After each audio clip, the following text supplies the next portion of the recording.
Hi friends, welcome back. ಎಲ್ಲರೂ ಹೆಂಗಿದ್ದೀರಾ? ಎಲ್ಲರೂ ಚೆನ್ನಾಗಿದ್ದೀರಾ ಅಂತ ಭಾವಿಸ್ತೀನಿ.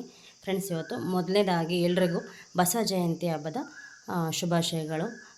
ಹಳ್ಳಿ ಕಡೆ ಹೇಗೆ ಮಾಡೋದು ಅಂತ ನಾನು ಕೂಡ ನಿಮ್ಮ ಜೊತೆ ಚಿಕ್ಕದಾಗಿ ಶೇರ್ ಮಾಡ್ಕೊತೀನಿ. ಹಾಗೆ ಇವತ್ತು ಈಗ ಫ್ರೆಶ್ ಅಪ್ ಎಲ್ಲ ಆಗಾಯಿತು. ಮೊದಲು ನಾನು ದೇವ್ರ ಮನೇಲಿ ಪೂಜೆ ಮಾಡ್ತೀನಿ. ಆಮೇಲೆ ನಾನು ಮನೇಲಿ ಸ್ಪೆಷಲ್ ಅಂದರೆ ಏನಾದರೂ ಒಬ್ಬಟ್ಟು ಏನಾದರೂ ಮಾಡಬೇಕು ಅಂತ ಅಂದ್ಕೊಂಡಿದ್ದೀನಿ. ಏನೇನು ಮಾಡ್ತೀನಿ ಅಂತ ನಾನೇ ಶೇರ್ ಮಾಡ್ಕೊತೀನಿ. ಹಾಗೆ ನಮಗೆ ಬಸವನ ಜಯಂತಿ ಏನಕ್ಕೆ ವಿಶೇಷ ಅಂದರೆ, ನಮ್ಮನೆ ಕಟ್ಟಿ ಬಸವನ ಜಯಂತಿಗೆ 10 ವರ್ಷ ತುಂಬಿ 11 ವರ್ಷ ಆಗುತ್ತೆ. ಸೊ ಅದು ನಮಗೆ ತುಂಬ ವಿಶೇಷ.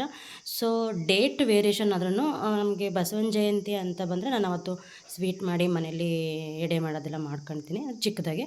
ಸೊ ಹಾಗೆ ಇವಾಗ ಫಸ್ಟು ದೇವ್ರ ಮನೆಯೆಲ್ಲ ರೆಡಿ ಮಾಡಿ ಪೂಜೆಗೆ ತಯಾರಿ ಮಾಡಿಬಿಡ್ತೀನಿ. ಹಬ್ಬ ಎಲ್ಲ ಆದಮೇಲೆ ನಾನು ಹಬ್ಬದ ಅಡುಗೆನ ಒಂದು ತಟ್ಟೆಗೆಲ್ಲ ಇಟ್ಟು ದೇವರಿಗೆ ನೈವೇದ್ಯ ಕೊಟ್ಟು ಪೂಜೆ ಮಾಡ್ತೀನಿ ಗೈಸ್.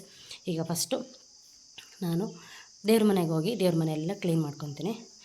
ಹಳ್ಳಿ ಸೈಡ್ ಅಂತ ಬಂದರೆ ಹಸುಗಳಾಗಿರ್ಬೋದು, ಎತ್ತುಗಳಾಗಿರ್ಬೋದು, ಎಲ್ಲದನ್ನು ನೀಟಾಗಿ ಮೈ ತೊಳೆದು ಮನೆ ಹತ್ರನೇ ಕಟ್ಟಾಕ್ತಾರೆ.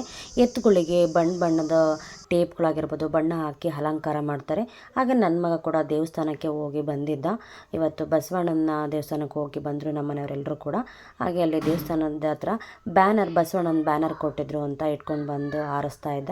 ಹಾಗೆ ನಾನು ಕೂಡ ಮನೇಲಿ ಒಬ್ಬಟ್ಟು ಮಾಡ್ತಾಯಿದ್ದೆ. ನಮ್ಮ ಮನೇಲಿ ಹಸುಗಳಾಗಿರ್ಬೋದು, ಎತ್ತುಗಳು ಅದು ಯಾವ ಥರದ್ದು ಏನೂ ಇಲ್ಲ. ಸೊ ನಾನು ಇಲ್ದೇ ಇದ್ರೂ ಮನೆಯಲ್ಲಿ ಹಬ್ಬದ ಅಡುಗೆ ಮಾಡಿದ ತಕ್ಷಣ ನಾನು ದೇವ್ರ ಮುಂದೆ ಇಟ್ಟು ನೈವೇದ್ಯ ಮಾಡ್ತೀನಿ.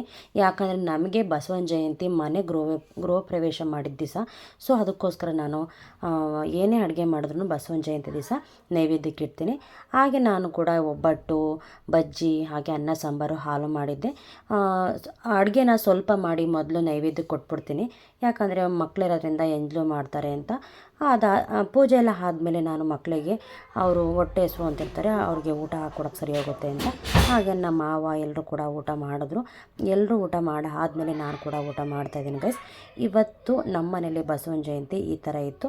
ನಿಮ್ಮ ಸೈಡು ಅಂದರೆ ನಿಮ್ಮ ಹಳ್ಳಿ ಸೈಡಲ್ಲಿ ಯಾವ ಥರ ಬಸವನ ಜಯಂತಿ ಮಾಡ್ತಾರೆ ಅಂತ ನನಗೂ ಕೂಡ ಕಮೆಂಟ್ ಮೂಲಕ ತಿಳಿಸಿ. Thank you for watching.